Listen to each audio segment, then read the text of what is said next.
In this episode of Man vs. Marriage, crazy good communication. That's comunicado in Spanish. The podcast.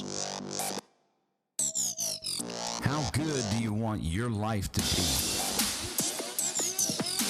It's truly about becoming the best version of yourself that's possible. This is Man vs. Marriage. The podcast.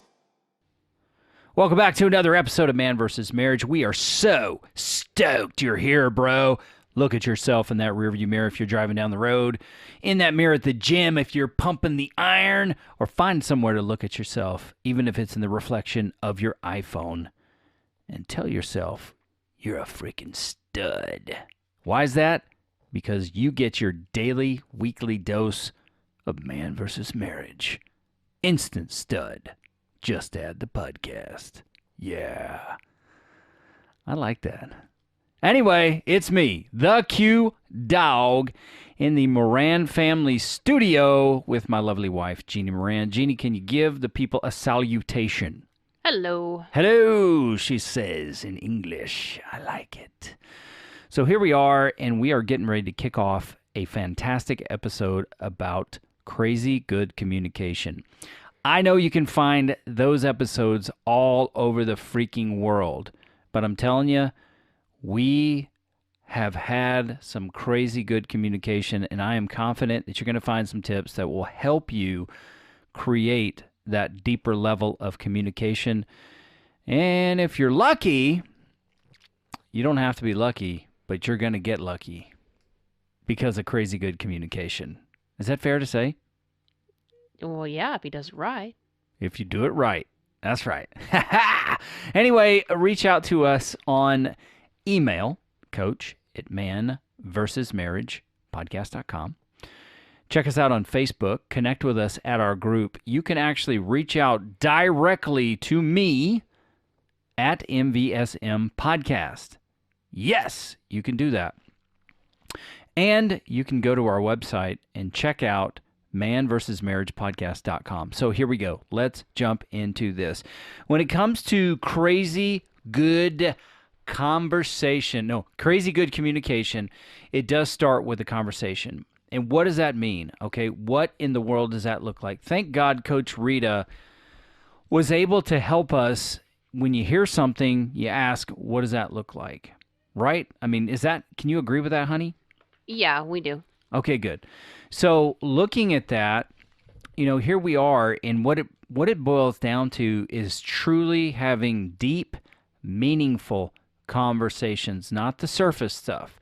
And you know exactly what I'm talking about. There are surface conversations that don't reach your heart unless they get offensive, and then you take it to heart, and then it becomes an argument. But there's deep, meaningful conversations that is important for you and your spouse to have. Now, if you take a trip down memory lane, I can give you the essence of mine and Jeannie's journey when we first started talking, okay? It seemed like we never wanted to be apart. From the very night I met you, Yeah. and these dimples and this southern charm got a hold of you the very next day, my pager was never the same. True. You were on me. I think we were both kind of on each other. Jeannie, it's okay. You can tell the world you were on me. That you were too chicken to get my number, so I got yours first. Absolutely. I'm more than happy to tell the world about that, babe. It doesn't sound as awesome when you say it that way. Well, let's be real. How did you introduce yourself to me with a 12-year-old on your back? I was given a piggyback ride, okay? I wanted you to see my heart as a man for the children. Lies. You were hiding. These are the Lord's piggybacks. Exactly. Yes, I was worried. But also, I would not have asked for your number that night anyway, because my understanding at the time was that you had a boyfriend, but you were on a break. But looking back, if it was the me now then, I would have, because if you have a boyfriend and you're on a break, that means you don't have a boyfriend.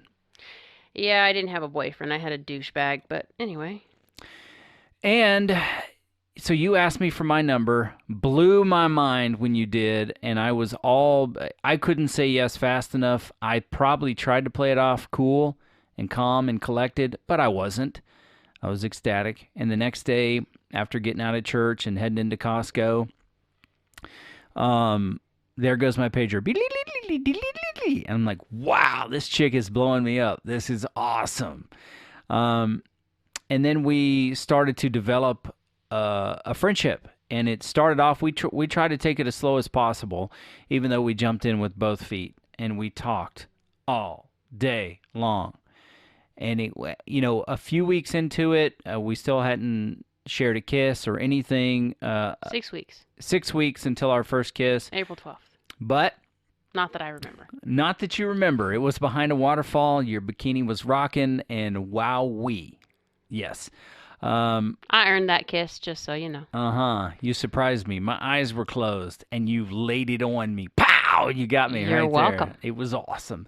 It truly ring true what my papa said, that lip locking will get you in trouble. I like our kind of trouble. That's my Thank you kinda- very much. That's right. I'll be staying in trouble all the time, officer. So when we first got together, I went to work at 5 a.m, and I'd get off work about 7 p.m. And from 7:01, you would basically, for a long time, you'd be at my apartment. We'd be talking, watching movies. You'd be singing to me, and we were just great. Happy to be spending time together. We talked about everything there was to talk about. And then you had to be home around midnight. So you'd go home at midnight. You had a phone in your room, and then you would call me on the telephone when you got home. And then I was supposed to be calling to let him know I got home. And so then we would stay on the phone until approximately 4 or 4:30 in the morning. And then I would get a little sleep and go back to work at 5. And we did this forever. It was a forever thing. There were gaps because you went to take care of your grandparents in Lake Havasu. But we just talked about everything all the time. And then, did you ever watch Dude, Where's My Car with me? Nope, Chris did. Okay. Well, that's where that "and then" is from. Did you know? Yes, I know. Oh, you knew that. Okay, good. So, and then we got married. And then what happened when we got married that our conversation and communication all of a sudden came to a screeching halt? We had bills. We We had did. responsibilities. We had a house to take care of. Well, an apartment. We were dealing with medical stuff because we were going through stuff with me and we thought we couldn't have babies. Surprise. We Surprise. we had a lot of stress in the very beginning. I had just moved out of my parents' house. I've been out of my parents' house one time for a couple of months. For and college, yeah. I hated it. Right. And where I was not a good place for me. So I came back home. So this was really my first time really being away from my parents. And I had a roommate. And it wasn't just, well, we're so lovey-dovey and everything's so great. It's like, oh my God, you leave your socks everywhere. You come in the door and you'd peel your socks off and drop them. And it was like, okay. But then I have this unbelievable habit of hoarding paper.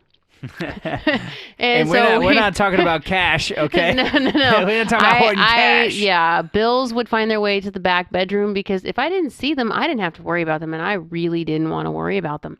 So we stumbled into some tough conversation areas, and then we got pregnant, and the whole conversation changed completely. Well, and I think what's weird, and maybe it didn't happen to everybody, maybe it just happened to us, but when we got married, for some reason things changed. It was like on the way home from our honeymoon, something changed, and I was freaking out. okay, good. I'm glad you brought that out, that you because I think you did freak out. I did. It was like all great for the honeymoon, and then coming home, it was like, oh crap, we really did this. Mm-hmm. And I'm not going back to my house. I'm going back to your place, and now it's our place. Mm-hmm. And shit, I'm responsible again. This doesn't work for me. So it was hard. And I can understand that. I think you did have some separation anxiety because you and your mom were so tight. But then somehow maybe we fell in the loop. Just looking back, maybe we fell into that deadly circle of now that you're married, you just do what you saw your parents do with marriage. No knock on your parents or my parents, but you kind of just, as a kid, you do what you see. And communication just changed for us because we went from these happy-go-lucky people in love to something a little more cold, a little more distant. You know, you're finding out, like you say, habits about the other people, and maybe you didn't like that I liked playing video games off and on back then, or you didn't see the purpose of me doing the radio show, or you had a lot on your plate, and it I didn't did. slow down when we got married. And I think I assumed it would, and it didn't. And it was kind of like, okay, so now we're just married and dating? Like we go, because when we dated, we didn't do the traditional dating. We didn't go out by ourselves. When we dated, we went in groups to keep things from happening that we didn't want to happen. I did not want a baby before I was married, so we made sure we didn't leave those doors open. Right. So, you know, something happened to us, and our communication kind of hit the brakes, and we allowed, I mean, there were times where we had some pretty difficult times in the beginning where, Oh, we had some knockdown dragout conversations because I was locked in what I thought we should do, and you were locked into what you thought we should do, and neither one of us was willing to bend. We are both very stubborn and very thick-headed, and at the time, you will not put your foot down and tell me how it is. That's just not the way it's going to go. And it wasn't his intention, but because of what I knew and what I had learned growing up, that's how I took it. And that's how it spun. You know, you became someone you weren't in my eyes, and that's what caused the issues. But then we had kids, and conversations went from being difficult and kind of rough to business. What do the kids need? What do we need to take care of? How much more work can you take on because we need to pay the bills? And then it was, oh crap, now we're having triplets. Oh, okay. Yeah. Now that we've both, regained blood to our head and we can kind of function again, everything went from that happy-go-lucky, everything is, the honeymoon stage to life is happening, and this is all that we talk about is life. I would say we could define it as what's the next crisis. Because we just kept moving on. Yeah, given our history, yes, it was. And that's what we became focused on. So we weren't having meaningful, connecting, deep conversations. And we're both people that really, like to talk, like to experience, like to spend time. I mean... Well, we were talking, we just weren't connecting. Right. It was... some people look at it and think, well, we're communicating, we're talking, we're having a conversation. Are you really? Because if all you're talking about is your kids, yeah, your kids are important and it's great. And yeah, that is a connection for you. But is it your connection to your wife? Is it your connection to your husband?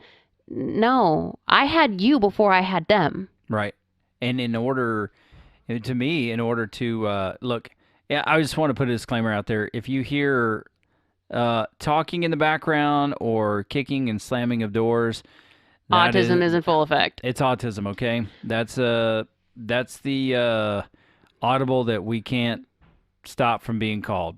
It's autism. So we're just going to go on as business as usual. If this was a video podcast, you would see our face cringe every time the door gets kicked or somebody starts to scream or whistle. But that's just where we're at. So... we will keep going on as best we can. Oh, crud. I lost my thought. What was my train of thought? It's gone. We were talking about meaningful communication. We were. And the fact that we were constantly talking about the kids and not connecting. I know we were talking about the crisis too, but I had somewhere I was going, and then I paused to talk about the noise in the background, and then I lost it. Anyway, I'm just going to keep moving on to my next point. And my next point is we have to be very intentional about what we're talking about. Yes, you have kids. Yes, kids are your responsibility. But unless you have a deep, strong, loving, connected marriage, you may not be operating at your prime level as a parent if your relationship and your marriage is suffering. Okay? And that's exactly what I was actually going to say. And Jeannie and I have found that the stronger our marriage is, the more empowered we feel as a parent. And look, I'm here to tell you, we have 7 teenagers in our home. And one preteen. And one preteenie that's on her for way. 6 months. Ugh.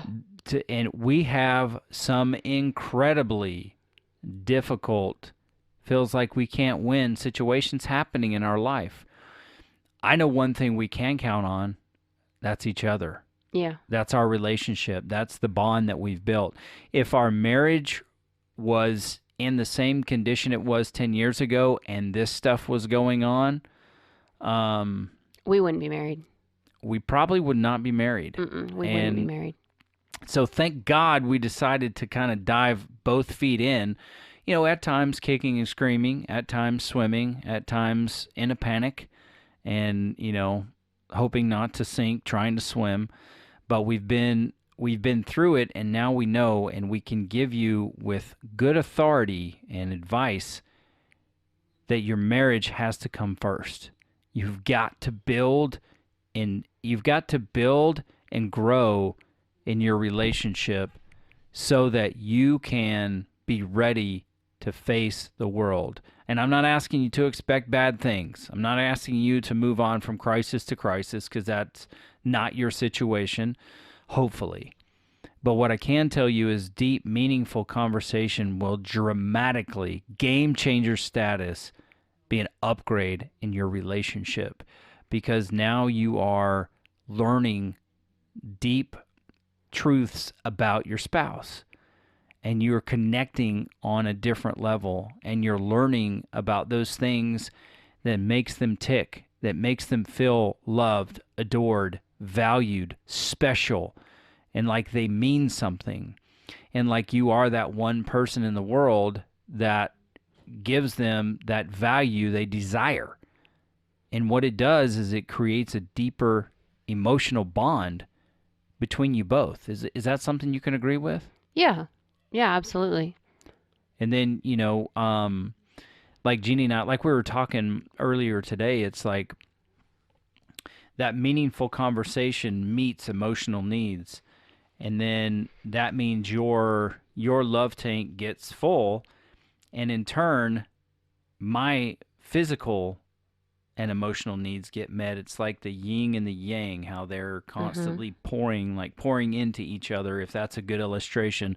If you fact check me and the yin and the yang aren't constantly pouring into each other, I'm sorry, but I'm trying to illustrate that these are two things that it's a circle, because it's unending. It's unending if you put the right time, attention, and effort and intentionality into that, then you will grow. And having these deep, meaningful communication or conversations is the foundation of that. And if you look back, what was your relationship like before? Maybe you're married, newly married, and you're still in that 2 years of euphoric love, bliss, and blindness. Okay, good for you. Do it anyway. Build it. Build it. Prepare. Because at some point, that tends to wear off, and then you have got to kind of redefine and rebuild what makes your marriage valuable and how you operate within that, and how you don't lose yourself or give part of yourself up, so that you know what both of you are bringing to the table. And, how do you know how your wife feels if you hear what she's saying and you take it seriously, unless you ask her about that? How does it feel when I listen to you? How does it feel when we talk or we discuss, or, how did you take that? How are you doing after this situation This is what you're saying, and this is what I'm hearing. Am I hearing you correctly? Is this what you're trying to tell me? Those are important points when you're having a conversation. And sometimes it's not easy to come up with, maybe you don't know what to talk about. Maybe you haven't been talking for so long that you just don't know how to start the conversation. One thing that we did take away from the conference that we attended, with the One Extraordinary Marriage, they have a book called Connect Like You Did When You First Met. And Tony and Elisa basically came up with 101 different questions for conversation starters. And these are not like your typical, so how was your day? No. These are all different questions varying from, there's some in there that were pretty hard. We came up with one that came up and it was like, when is it hard for you to open up and talk to me?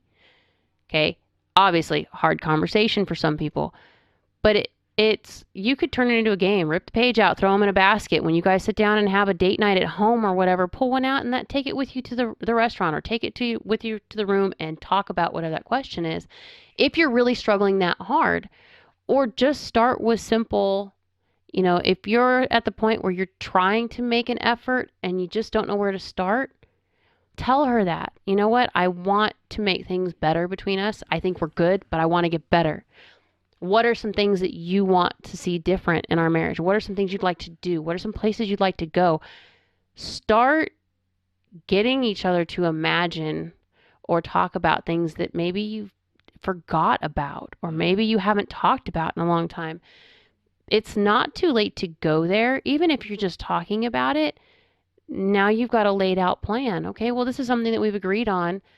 Maybe in a 5-year plan, if like Quincy and I, we want to go to Ireland. We thought we were going to do it for our 20th.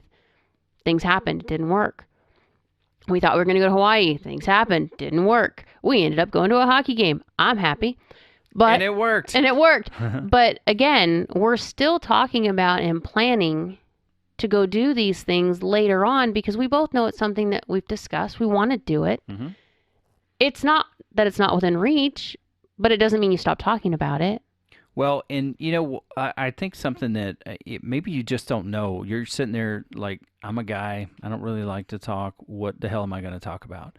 So from our experience, after leaving the One Extraordinary Marriage conference, I'll give you the short list on topics that we covered.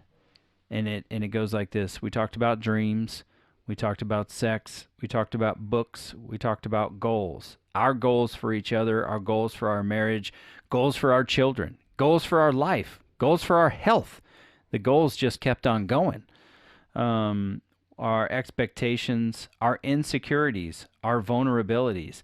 And those two right there changed everything. It changes everything. Sharing your insecurities and your vulnerabilities, and knowing that, having the confidence that you have developed your marriage in such a way that it's a safe place to say what you need to say, no matter how much of a fool you might think it makes you look like. And that for me, or how it might affect my manhood, or not worrying that Jeannie wants to, because I have an emotional side, that Jeannie's going to pull my man card because of it. So what possibilities there are, our family, our frustrations, talking about our failures, and talking about our feelings. And that's the short list. It was an overwhelming amount of conversation, but it was very engaging. It was very fulfilling. It was very eye-opening. It was definitely eye-opening, and I wish I had the vocabulary that would support the level of connection I felt talking to you about these things, and you talking to me about these things. And I would ask you, bro, can you think of some of your favorite conversations that you've had with your wife before you got married and since you've gotten married? Where were you the most comfortable? Some people, it was in a bar shooting pool. That was their favorite date, because they could just hang out, have a good time, let loose. You get a little alcohol in your system and the conversations flow. If that's what it started with and you're not there anymore, go back. Mm-hmm. Take her out, revisit those things, spark that memory, get the conversation going. Quincy and I will openly admit, I am a lot freer when I have a couple of shots in me.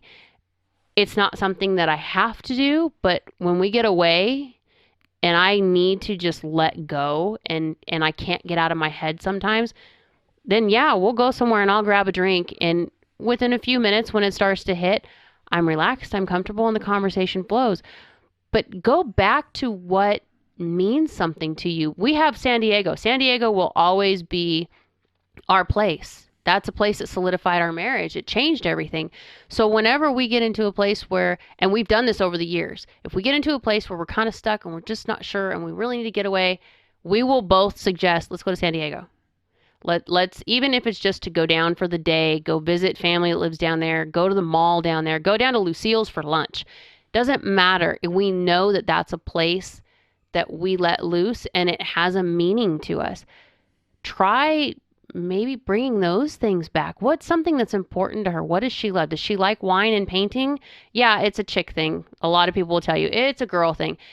It doesn't have to be. Mm-hmm. If you've never suggested it and you know it's something she likes, go with her. Take her to one. Make it a date night. Why do you love painting so much? What do you enjoy about the atmosphere? Is it learning? Is it just being free to make what you want? You would be surprised in just writing the book that I'm working on and Quincy and I having these conversations.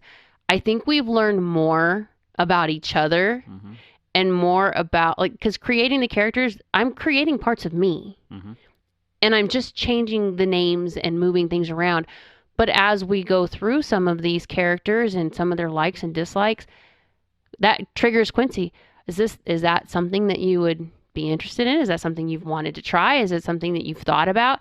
And it's anything from, painting to dancing to, sex, anything. It honestly opens up every question that we've done. But when we went to this conference, I think what we realized was we're great at talking, but we still had some areas to work on, and it's okay. Yeah, we can talk. We can talk about the business of the day, but are we really communicating? And are we taking the time? I say it, I'm going to keep saying it. I'm going to keep saying it till the day I die. Are we doing it on purpose for the purpose of ... Are you having that meaningful, deep conversation? Because the more you converse and communicate with somebody, the more that person feels like they are being heard. And it's human nature to want to be heard.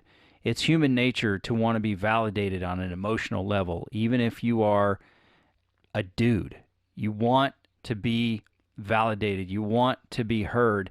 You want to be relevant or make you feel like you matter, that you have value.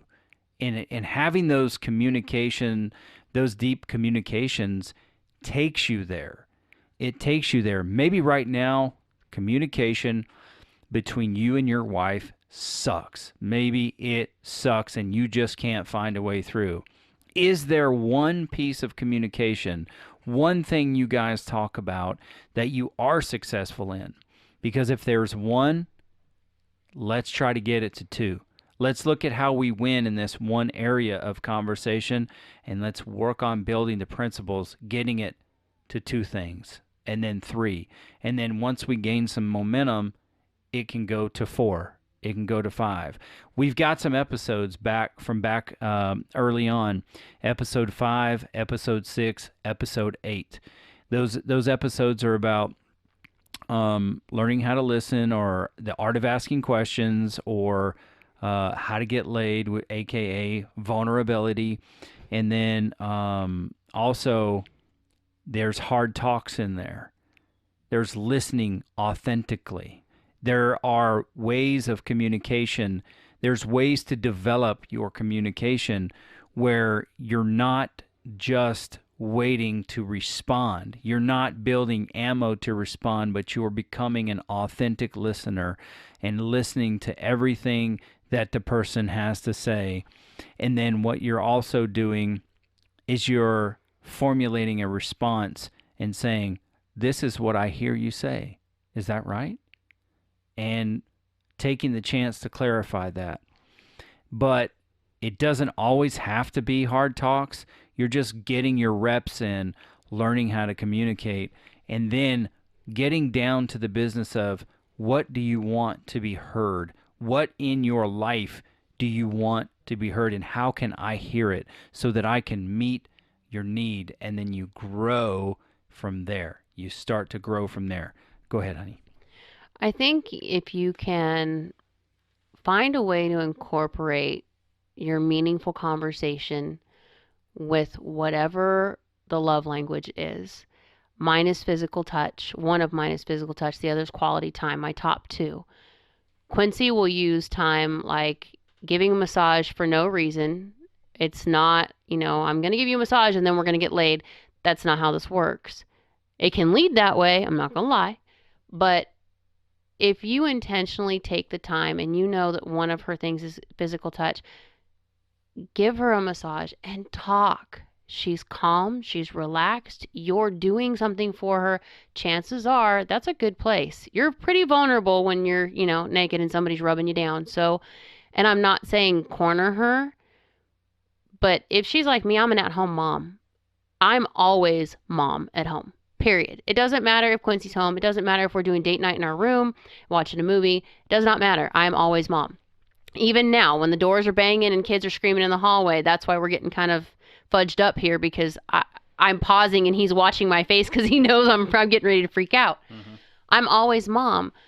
But in those moments when the kids are asleep and it's just us and we can have some downtime, that's when I can open up and I can be vulnerable and I can say what I need to say and we can have conversations. Or when we go out and we're away from everything and we're trapped in a car, those are when we have our best conversations. Why? Because life isn't screaming at us. It's just us. You've got to find a way to create just the two of you and open that door. It's a lot easier when we can turn off everything else that's going on. He has to leave his work phone and turn it off, or he has to set it up where we don't answer right now. There are times where we have to do that. And I'm telling you, it makes a world of difference.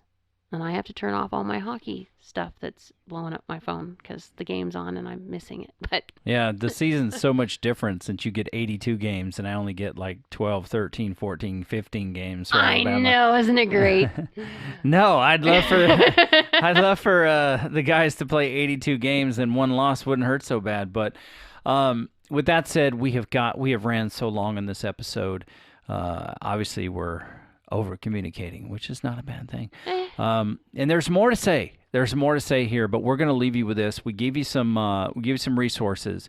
Look for Tony and Elisa DeLorenzo's book called Connect Like You Did When You First Met. You can find that at oneextraordinarymarriage.com. Look for our episodes. Just look through. I think we're in the 70s by the time this comes out. You can scroll through our episodes. Anything that has to do with communication, anything that has to do with vulnerability, listening, asking questions, those are the episodes, specifically 5, 6, and 8, that you can go and you can start to learn how to redefine your philosophy as a communicator, as a man. Okay? And that's what I'm challenging you to do, is to become a better man. I'm not challenging you with anything that I did not first challenge myself with and become. That's the way I roll, bro. That is the way I roll. And I have credibility sitting across from me, and she is not afraid to say, you're wrong or I'm right. And she will tell you straight up how I am. And lastly, think about that question that we posed, which is, before you got married, at the height of your, relationship, if you're having trouble communicating now, what did you talk about before? And why was it so easy? And how can you incorporate that now? Fair enough? Fair enough. Okay, baby. You did great this episode.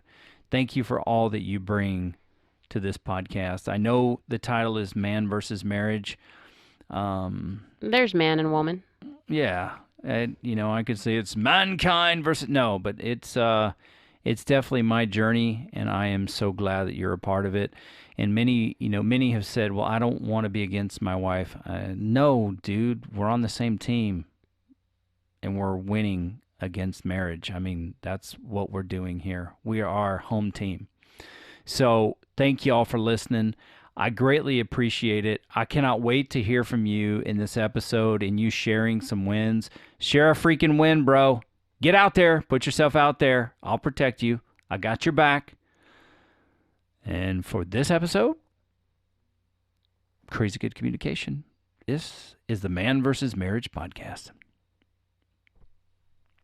The podcast. How good do you want your life to be? You gotta live on purpose, for a purpose. It's truly about becoming the best version of yourself that's possible. This is Man vs. Marriage, the podcast.